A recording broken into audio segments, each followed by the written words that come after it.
Hi guys! My God! My name is Tart Carlo, syempre. Sana naaalala niyo pa ako, no?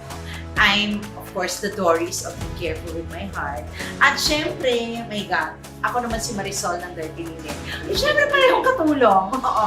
Dahil tapos na yung show na yan, mag-aamu-amuhan tayo. So, nagpunta ako ngayon dito sa lugar na ito, napakaganda. Oo, sa Stellar Suites. Grabe, one-stop shop ito. Naghahanap po ako ng groom. Oo, kasi pag nagpakasal ka, grabe, one-stop shop. Papasok kang pangit, lalabas kang maganda rito. At nako, ang dami nang ginawa sa akin, including yung tiyan ko. Ang laki, kita kagad yung effects.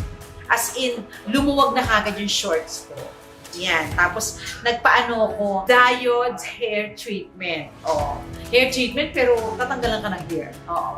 So, sa susunod na balik, yun dun naman. Oo. Pero, for now, kilikili. I'm sure meron tayong video niyan. Oo. Papakita natin yung paraan, hindi siya masakit. At saka, extensive. Sa labas, walang kung ano-ano ipapasok sa katawan mo. Kaya bonggang-bongga.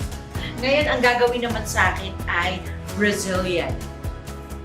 Brazilian blowout ito no?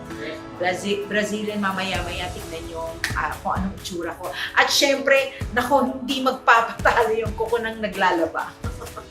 Yung kuko ng naglalaba, panoorin nyo yun mamaya. Talaga namang bongga-bongga.